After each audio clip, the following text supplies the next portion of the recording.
Okay, so now I've read ahead for a moment here. Something interesting that when we get into the Saturn position, now we have an echo of the Mother Goddess card. Your ability to love unconditionally is being challenged. So this brings us back to the point of unconditional and what Mel Brown in her deck has to say about in her love card, that love actually should be conditional because it should have boundaries of self-respect. That it's a mistake to say that love should be unconditional. Now, there can be inconsistencies because of who and what, and forgetting and then needing to be more specific with words, right?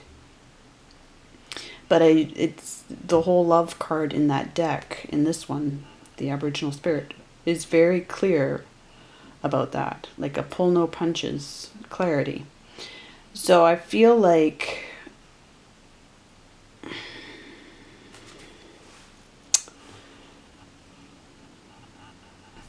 yeah, there is clarity needed here. It's hard to love those who want to abuse or exploit you. It says Susan, back to this card. There's a story about a snake that a certain spiritual master commanded to abstain from biting people. Children soon grew wise to the snake and started beating it with sticks and rocks. When the snake complained to his master, he replied, "I told you not to bite, but I never told you not to hiss. Learn how to hiss."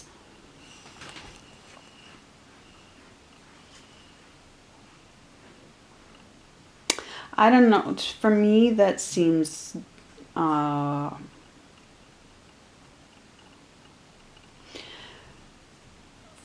that means, okay, so scaring people off, still speaking up for yourself.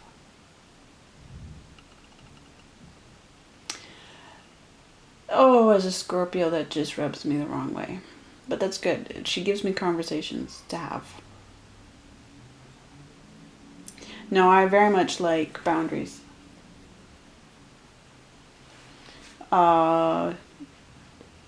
Live and let live, absolutely. And further to that, since we're on the Jesus theme here, okay, we're going to get to part B. In John, at the end of John, the book of John, Jesus is back, okay, he's returned. And he's having his final conversation, or one of his final conversations with his friends, right? And he said, now that you guys understand that we've been through the whole thing, and we're friends now. We're friends because you've come up enough. Like, you're getting it enough. We've spent enough time together. And I'm trying to avoid initiate talk here because it's very easy to apply the initiate kind of story to the Jesus story. And that's not, I would actually fight to separate. I realize it's because the Masons, the Great White Brotherhood and the, the Hermetic thing takes over the shaping of that story and adding in all their magic numbers and things like that. And possibly, there's the possibility, well, except the things that he says that stick with me aren't congruent. They don't match the things that Masons say. But what he says to them is, he says, from now on, anybody that you decide needs to be forgiven, then they're forgiven. But if you decide that somebody's done something that shouldn't be forgiven, then they're not forgiven. Like the ability to discern a situation, like the game, it's not theory anymore. They are mature enough spiritually to understand how to see the situation correctly and to see with God's eyes. So absolutely, when a thing is wrong, it's wrong. And that doesn't mean that they exact justice on that person. It just means that they don't get caught being overly conciliatory, right? They're not out to, it changes the dynamic. they're allowed to draw a line in the sand if they feel there needs to be one. So those boundaries. So with even my background in that, it's completely how I experience. It's exactly what I practice. We're talking about toxic behavior. We're talking about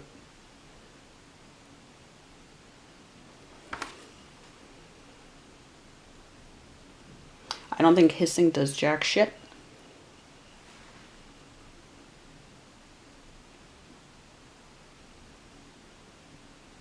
We're talking about a snake whose nature, who is built to bite. That's what a snake is. You come in with your nature. If we want to change that, we need to change the nature. We need to change the context. We need to get out of this prison planet. The snake needs to be allowed to be whatever the snake wants to be that isn't defined by... Do you think a lamprey wants to be a little, you know... my kid loved lampreys. They're little vampires of the sea, right? All they have is a mouthful of teeth, and they're going to suck the blood out of everything and just wither it all. That's their nature. It's what they're built for. And you want to tell a snake? We're not talking about a real snake. We're talking about a story that's a cautionary tale for children. What about the kids? When is the master going to turn around and tell the kids, don't be beating snakes. How stupid are you? Don't be beating snakes with sticks and rocks. You're little shits. Like the focus of it all. The focus of it all. Oh no. Do what Scorpio would do. Do what Malcolm X would do. Again. But thank you, Susan. No, we're getting somewhere. Okay, let's see what I can disagree with in the Uranus position. No, she's still one of my favorites. At least she goes places other people don't go. In the Uranus position, so all that uniqueness in that Lily card, right? Psychic insights seem to come out of the blue. You're especially in touch with major world events and the personal lives of others. This card position may indicate that you were willing to die for your beliefs in a past life.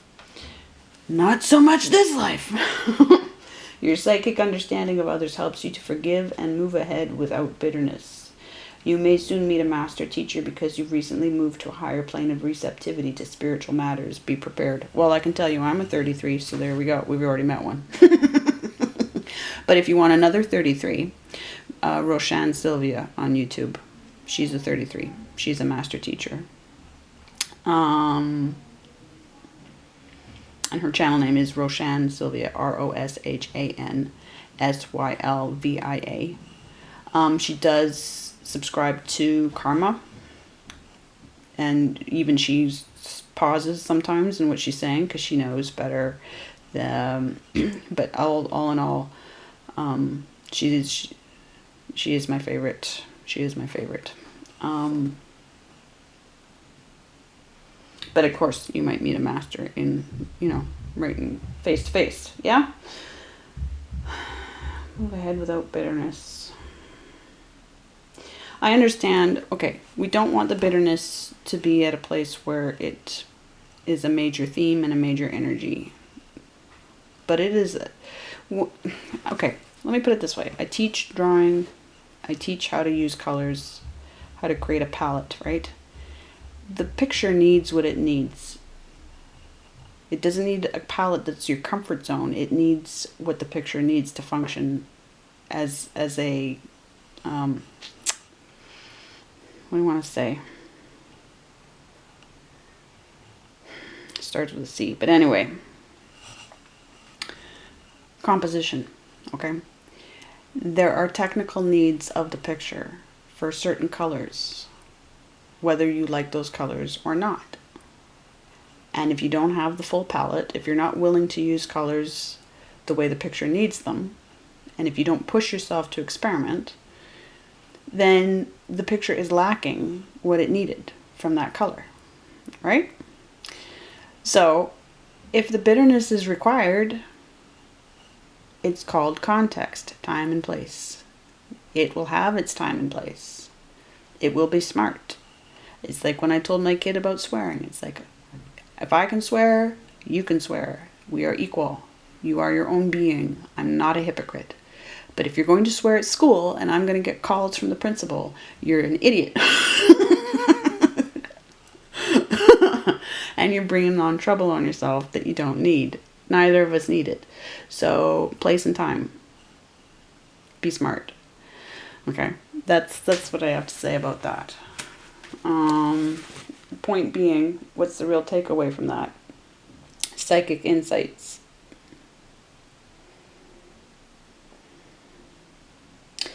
Networking, being relevant, taking advantage of the climate, taking advantage of the situations, and stepping into your power, basically. Like, saying things the right way, absolutely.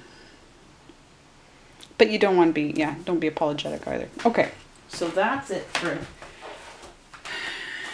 see, a lot of that will have to do with a person's impression of who Jesus is and what he does. The guy, remember, he took a whip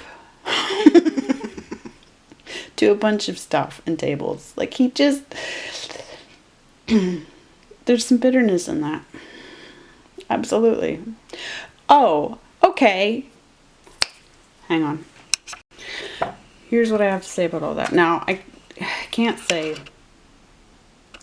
it was a big deal to have, like, superheroes of the day back in the time of Jesus. They all had infancy. Like, they all had stories of their childhoods. All your major heroes from anywhere around the Middle East and the Mediterranean, there were hero stories of the kids, of these people when they were kids, right? So it could just be another one that's been appropriated to Jesus, right? To Yeshua. But I love it. It's got drawing. He tells off his teachers, or the people that attempt to teach him in school, when they're trying to teach him the alphabet. And he's like, you tell me why the Aleph has this line going this way and this way and this way. You tell me that. No, I'll tell you that because my father created the universe, right? He gets into situations with other kids and the other kids end up dead, right? He heals people. He gets they're just like, stop, Joseph and Mary, you got to take your kid away. Like, tell him to stop killing people. Tell him to stop acting out. And it's like, no, he's a super. This is my favorite translation of this. This is the only one I like. Is Ronald Hawk's translation of it. Okay, so that's what I have to say about, except for another thing, and of course, Thomas, in the Gospel of Thomas, not the infancy Gospel, which is possibly not written by Thomas, of course, same as Gospel of Thomas. Same as any of the Gospels are not written by, I mean, I know that Mark wrote Peter, or Mark, the Gospel of Mark is the Gospel of Peter as written by Mark, okay? The rest of them, there's always going to be the fights, right? And then Paul can go do one, so can Luke. But the Gospel of Thomas I love. Gotta love the doubter, because he asks the questions.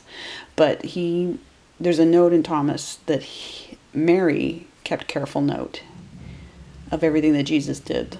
So there's not Mary Magdalene, his mother, that his mother kept a journal, a diary, or an ongoing record of what her kid was doing. So somewhere in the Vatican, we know, there is that book. And Mary could tell us everything. Mother Goddess. So, but yeah, no, it's, for me, the energy of the child Jesus in the Gospel, infancy Gospel of Thomas, which is different from the Gospel of Thomas, but he's got a lot of fight in him. There's just a lot of natural power, right? And knowing people, even if they're looking like a child, there's the whole being in there, right? So, yeah, very unapologetic. More to the point. So, there's a coloring here. There's a coloring here of what he stands for that isn't completely in line with what he did and said.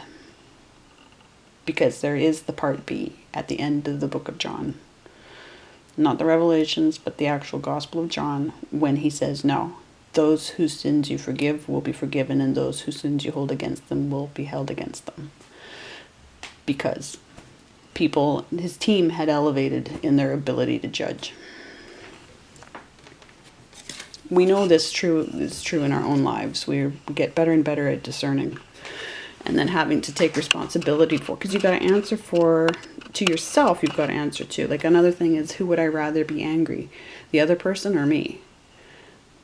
If I've got to make a tough decision, and I'd rather the other person be angry, because I can't stand being angry at myself. Because I've got to live with me.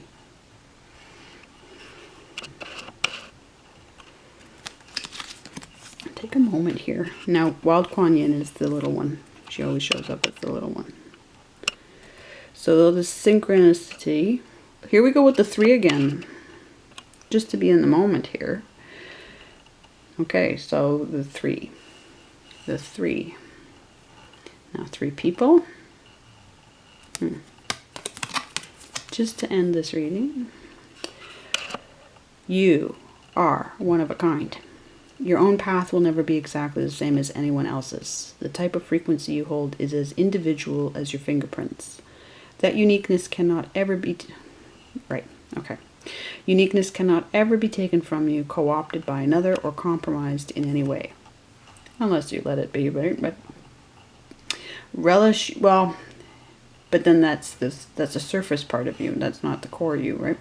Like, you can't ever sell your soul, truly. Relish your uniqueness and share it lovingly, freely, joyfully with the world. Okay, so just stop internalizing any judgments from anybody else. Bit by bit. And if it means you've got to fight back every day because you feel that people are overwhelmingly not wanting to hear from you, create your own spaces. Create a Facebook page. I'm not a fan of Facebook, but I do have many pages there because I know that there are people there that I do like, that think enough the way I think, right? Like, just because it's a platform. YouTube is my favorite. I used to be very good on Twitter. I don't have the capacity to keep up with adding more and more different platforms. No. I've got my own websites, stuff like that. There's enough. There's more than I can keep up with. But just keep creating your own spaces. Okay? So again, all this is completely all synchronized to your uniqueness. This wheel, why am I covering up the wheel? And that's why this wasn't working with your uniqueness. Absolutely. And the control. Okay, Sagittarius. Wow. So now I'll get into the walkthrough of the astrology workbook, okay? I know it might be more work than you want to do. Thank you so much, though, and I'll be back soon. Much love. So, my thing is I didn't even know I was going to be making this a couple of years ago. This is the third book in a series. Second to be published, but third to be created in a series that I call A Year From Here. The original was meant to get everybody off the wheel. And then as soon as I finished that book and published it, my guides said, no, we're going to actually work with the wheel now. And here, you're going into astrology. So they brought me into astrology last thing, which brought me full circle with my childhood. Made me happier than anything. But really what it's all about is a very intense, basically it's a science experiment. It's exciting because it's not, it pulls in your guides. It's 13 months. We do an overlap, okay? And then you just experience each of the houses. We go from 8th house to 4th house to 12th house and create the balance and the pace, yes? Then we get into air, and I have modified the order of air and earth energies, cardinal, fixed, and mutable, to match the houses. So, and it's totally been proven. I've got it all. This isn't printed ahead of time. This is all the work that I've done okay, over the past 10 months, filling it all in.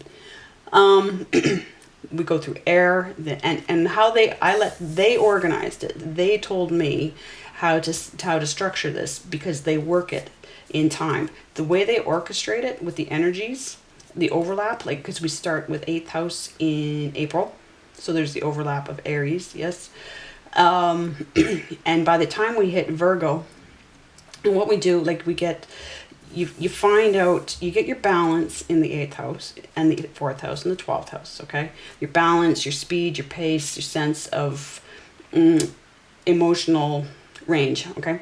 Then we get into your roots, what you know, who's communicating with you, who you're connected to.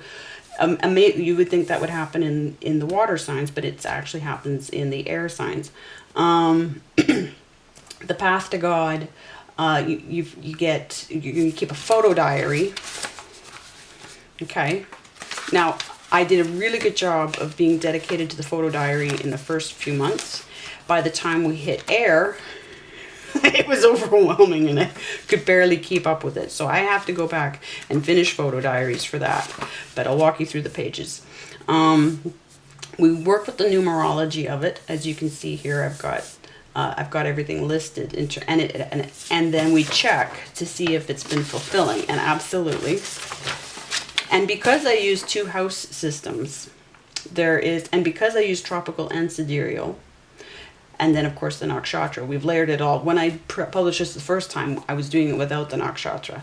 About halfway through, or sooner than that, then there was no ignoring the nakshatras anymore. There was no thing, we can do this without. But we also go into other astrologies. So you basically, as much as you want to have a full understanding in bite sizes of world astrologies, we go totally comprehensive with that.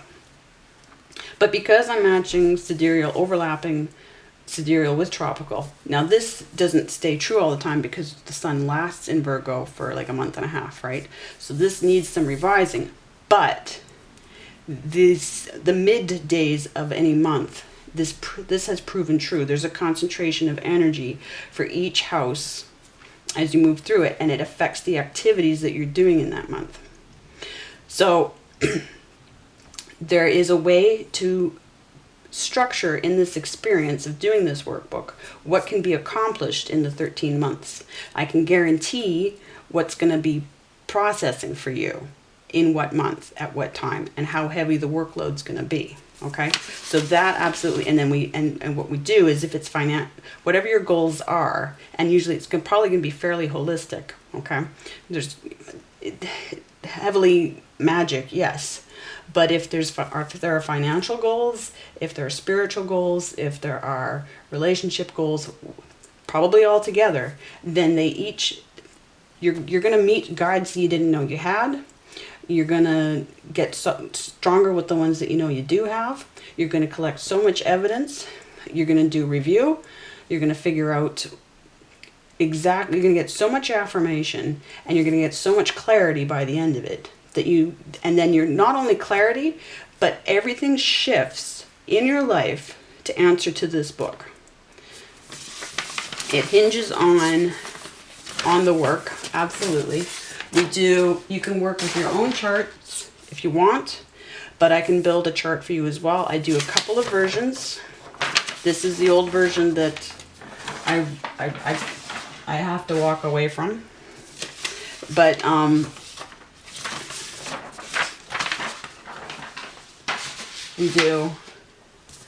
I can do a simple version with basic placements of each house, yes. I can do a complex version where this includes all the aspects, yes. These little ones are your planet placements, yes, okay. And then I mark your planets in the nakshatras, and we study according to that as well, right? But here's where I have actually worked, and I've edited the photos. Again, I've edited them because you're going to find that there are images, and if we work with a deck, you can even choose the deck and tell me what deck means the most to you personally, because this one is a very personal deck to me, the Morgan Greer's. So there are motifs in these cards that speak to me personally about certain people and certain events, right? and you get clear on your purpose, and you can, and the cards will actually, like the positions actually line up to give you even more insight into yourself. This takes time to do. This is so, you know how much information there is in your astrology. So to give it 13 months to work through it, they've given me such a, guides, Kali in particular, have given me such an awesome way to process it all. It's not easy. It does take time. You're going to need, on average, you need about 20 minutes a day to fill in the journal, right? And a couple of hours a week for the tasks per week, okay? So these are, and this is to show, so we can set this up. I'd need to do this sometime in March, by March, because it starts in April, okay? Those are a few houses that I've done there. All right, where can I put this? Hang on a second here. Then we work, in preparation in March, you work on, well, I mean, you can cram it in as you go as well. It's probably a good idea to have this on hand in March, but the cycles, the planet cycles, and what they mean, and matching them up with years in your life. So Pluto every 20 years, okay? And you keep track of events, and then we line them up with tarot placements, all the aspects, right? Okay? So that alone tells you enough about yourself, even to start, okay? But I also take you into resources. There are links to things that I have researched that I find to be very helpful. You'll have your own resources, but just in case you don't, then I've added links, okay? And I keep coming back to these pages as I go. It takes about one package of paper. I work with the legal size paper because that's my favorite. That's my favorite work size to use. I get the cheap ink from Amazon. I got a bunch of it. I used to use Canon, but if you get it printed off, I would print as you go. I wouldn't worry about, I don't print everything off all at once. I print the pages as I need them. I didn't print all the pages that are in the book. If I don't need them, I don't print them. And so then that's the first part, okay? Then then here's how we head in. Now we don't actually do this summary of all the water houses until the end, okay? But I just put it here so that we've got clarity on where we're going with this, okay? But we do, by the end, coordinate things to do comparisons and to get the bigger picture as much as we can. There's only so much you can allow to, you don't push to try to understand everything. You do an approximate, right? And you try to have as much fun as possible. And just whatever they want you to know, they will put you through a full Scorpio experience when we're studying Scorpius and Scorpio. They'll put you through a full Cancer. Like, there will be things that happen in your life during that month that match what you need to know about that month, okay? So this is an example of that photo diary. That was the easiest photo diary. We do a predictive reading. There are links to resources that I found that are specific to each house that you can go into. Sometimes I write out the notes. Sometimes I go back and I print photo references. You'll see, okay? We chart. We keep track of if the planet placements in the calendar from the chart that I've used, how accurate they are. And then we make note of major events. But we check to see where the sun actually is, and that's how I ended up creating the correct zodiac, or as correct as it can be, right? Was by monitoring. And then things that see how the energies affect, okay? So we work with examining, observing, right? And then making notes to see how predictive we can get ourselves, right? So that's for every month. Now, what's really genius for me about this experience is in this column. Now there's things you need to do today, things that are unexpected, new and unexpected in that day, and then the mood, okay? And then of course financials. The mood I find is the most helpful because it's in the context of this whole thing. Charting my moods and being my own therapist in this. I find that extremely healing, and pulling it all together. what happens is I usually leave this section blank until the end of the month for all the weeks. Then I go back, I review everything, and I look to see what's been what was actually happening. Do the review period, right? To see what was actually happening, and that's where you actually start to pull things together that shock you. You write what you can about what that day was like, yes, and you get specific and you name names. You have to trust. You have to trust that you are protected in this process, okay? And it's just I can't say enough how much that's worked for me. I've worked with other journals before, so I put a lot of effort into figuring out what is meaningful in it, since we have to repeat and repeat and repeat and repeat for 13 months what we're putting into these pages. Yeah, you want to write things that you're going to go back and read. You don't want to write and then go, I can't go back and figure that out. That, you know, no, I go back and I actually want to reread everything that's in here. So then we get into the season of the house and how it affects the big picture for everybody, right? And what we're going through in that season, what houses you're in, and what planets are in that season for you and all that, right? What it's like, what the energies are like. Okay, we do this for each house. Okay. Do that the first week, right? And again, keeping track. Then we work into the constellation. Now, this isn't the most exciting constellation work of everything. I'll show you more exciting as we get into it. This was me getting warmed up here. But research what other people have to... Even this is where it gets really interesting for the constellation and for the sign, to dig into world cultures, to dig into the truth, right? We're not looking just to buy into what we've been told. We're looking to get scientific about things. More and more I find what different objects are going on in here, and the science of the sky starts to really help to shape, and especially historically or with other cultures, because it's either true or it's not true that these energies affect us, right? And it's amazing. Again, can't get over. I can't get over. Then, of course, we do getting into... Now, this would be modified for the new chart. I've added Nakshatras questions into and placements into these questions, okay? But we do a full... You do a full analysis to get an idea of what that house is all about for you, and those planets and those placements, right? And the aspects. Okay? Then an overview of what you think that is going on for you in that house and where you're going with it, okay? Right? And so that is how we carry on. And I'll just flip through. See, it's like sometimes I edit more and more images in. I go in and reprint, or I wait to print that page until I edit it in. It's a PDF. So again, one package of paper and one box of ink. The color, the magenta from the cheap ink has been proven to be, the yellows tend to be a little pink, but by and large, not an issue. So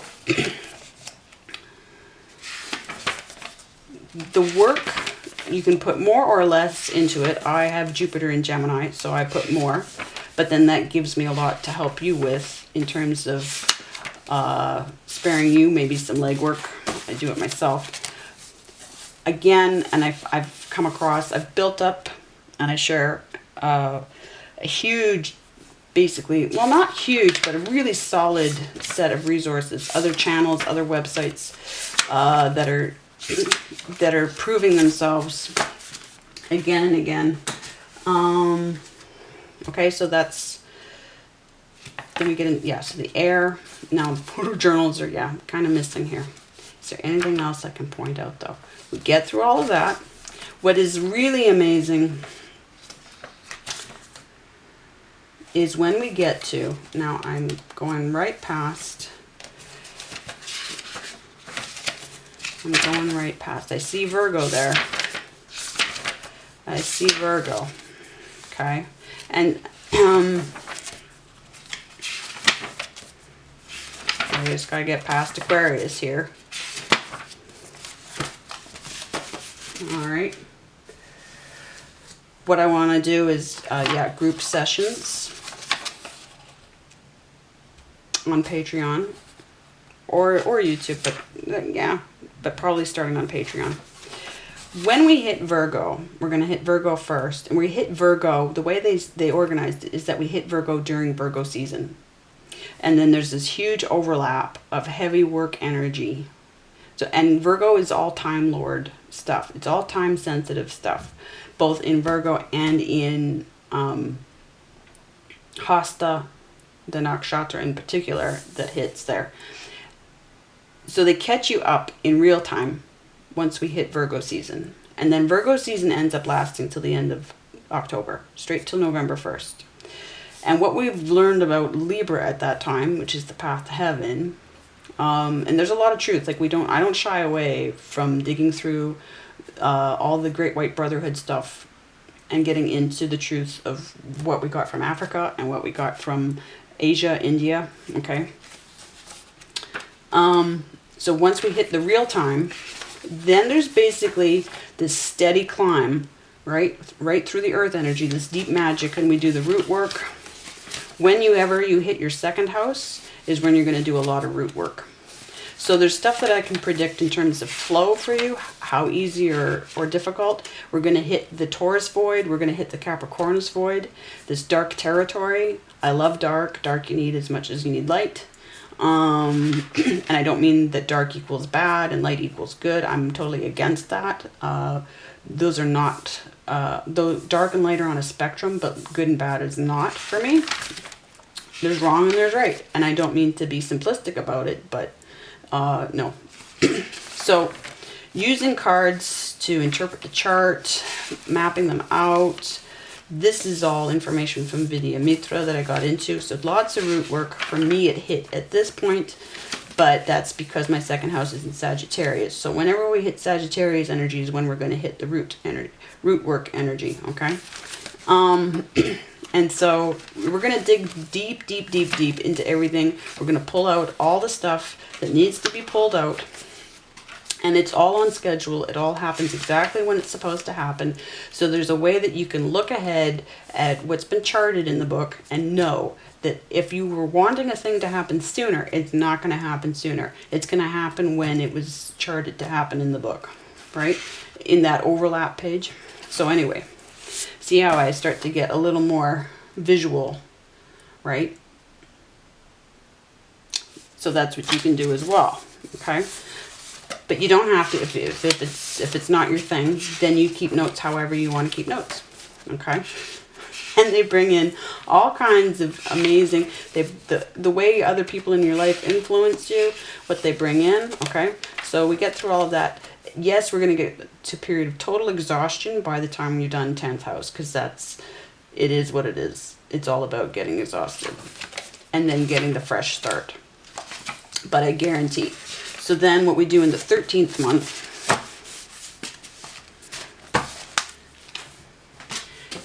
in the 13th month is that overlap month, okay? And I thought it would be good, and it's the fire element. Oh, we're not there yet, okay. Now the fire element story is still waiting for me to finish it, okay? I've done Leo, and Leo is actually where I started. I came up with the final chart. We came through on the whole creative thing in Leo, absolutely. So, but there's a lot of money when we get to 5th house, and even in Virgo as well. We're dealing with a nakshatra that has to do with money karma, and parental and ancestral baggage. Okay, so this is by the time we reach here. That's what's getting cleared up. You've got all your groundwork underneath you, and it's called, then we start to separate what's yours from what's theirs. And everything starts to just shift, and then you shift into this energy of wonderful emotional separation, like in the most positive way, yes? And then this expressiveness comes through. Everything starts to gel. You've done the prep work. Everything that you've put into the book starts to actually shape your life. That's what's going to happen. Early incarnations, yes. mansion energy. This is specific to Leo and Leo Nakshatras again. So, and then building that idea of how the energies, again, by having charted, knowing very much in real time how these energies have affected you as the planets move through space as around us, right? As we're moving together, as they move through the constellations. What does it mean to you personally? Now you have a database of knowing, and you can't remember everything all the time, but you know that you have the notes. All right, so then now once we hit, no, I'm not even there yet. Where did it go? Arrival. How did I lose everything? I left something behind. I left half the book behind. Okay, hang on.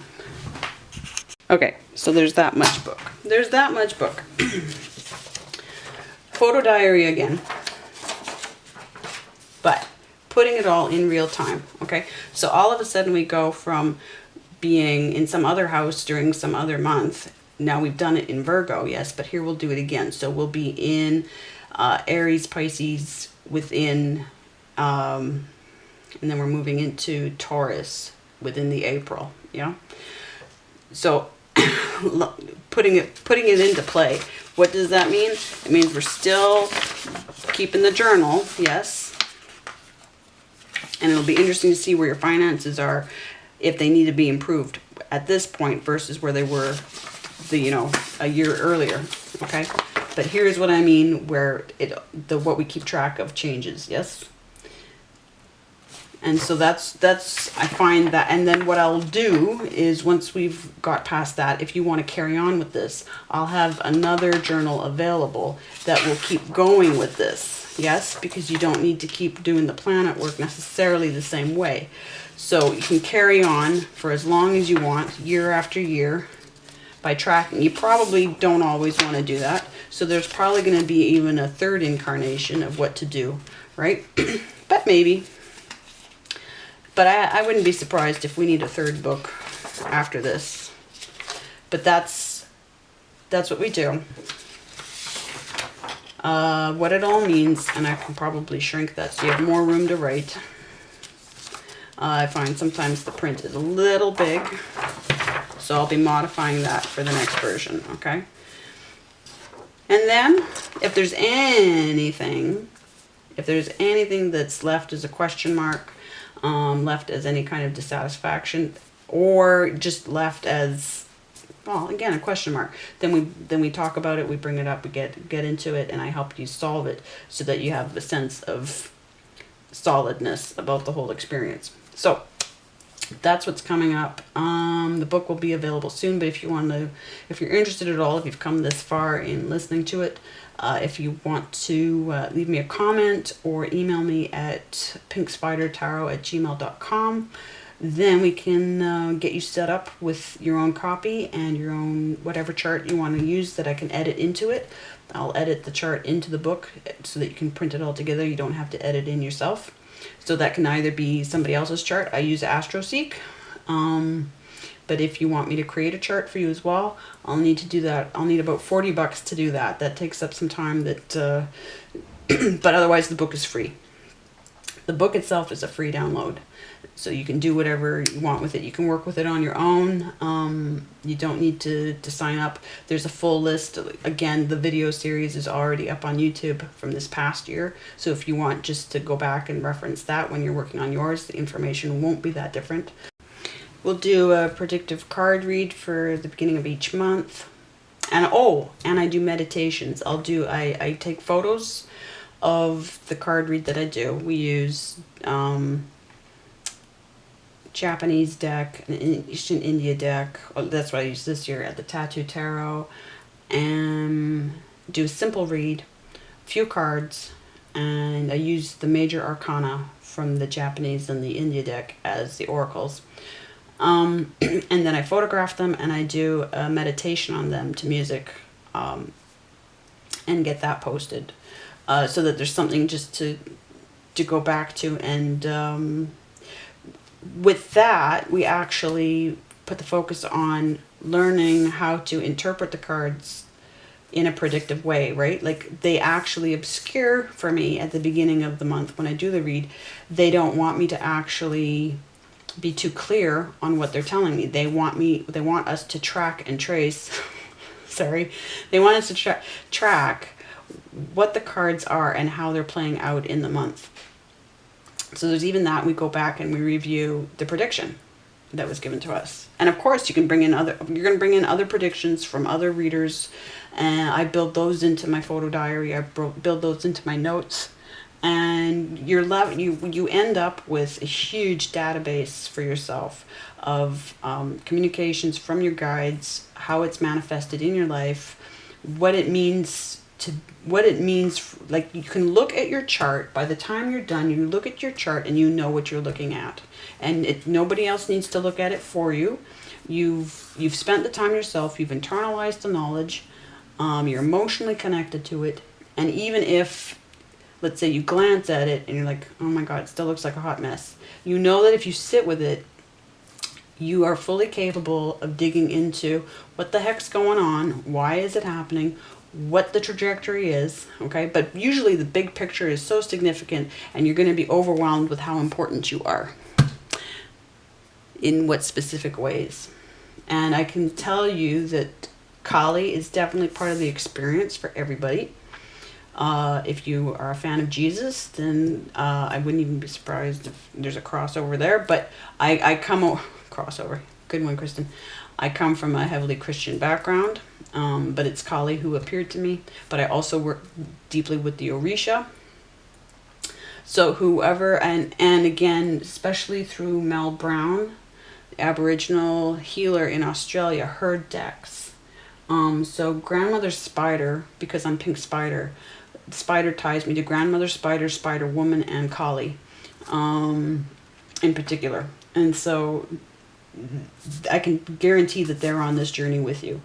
The Orisha are in my life because I have missionary relatives that tortured Nigeria, but they brought stuff to me, and they brought Nigeria to me, and they brought the Orisha to me.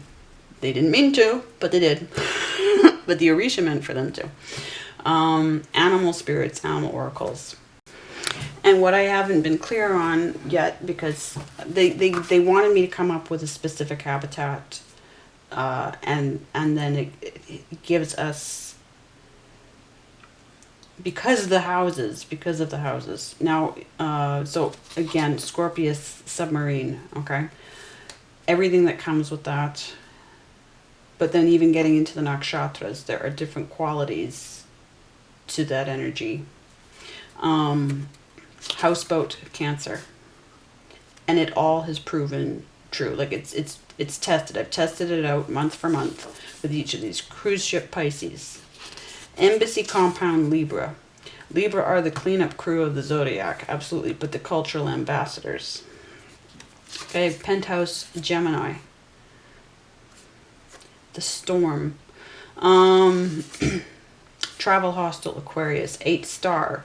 8 star, it's actually, the 8 star is chaos magic, but yes, the 8 star, because the star in the Aquarius card, in the star card, yes, it has 8 points, which is the chaos magic, the creative chaos magic star. But that's why 8 star travel hostel. Lighthouse, Virgo. Now the joke is, in Virgo, this is why it's time sensitive, is I found out by the time I got to Virgo, I found out by watching the video that I had listed as the reference video, that lighthouse keepers were put out of work 20 years ago or more. Everything went automated. And I was like, shit, I gotta get Virgo a new house? No, Virgo's house is time, space sensitive. Absolutely. So there's round tent, Taurus, the flow. Exotic outpost in Capricorn. Capricornus, the exotic outpost. Spaceship, Leo. Now Leo, even with the formatting for the printing, it went out the boundaries. Space station, Aries, where you're going to find all of these different gateways, yeah? And then we end up with space pod, Saggy. Sagittarius. So that's the journey. It's basically absolutely a travel journey. And it's actually, you feel like you've moved through the universe by the time we're done. So I'm like a tour guide is what I am. A comprehensive tour guide. So I hope this has given you some sense of adventure. And if we meet up on this journey, I would be really excited about that. Okay, signing off now.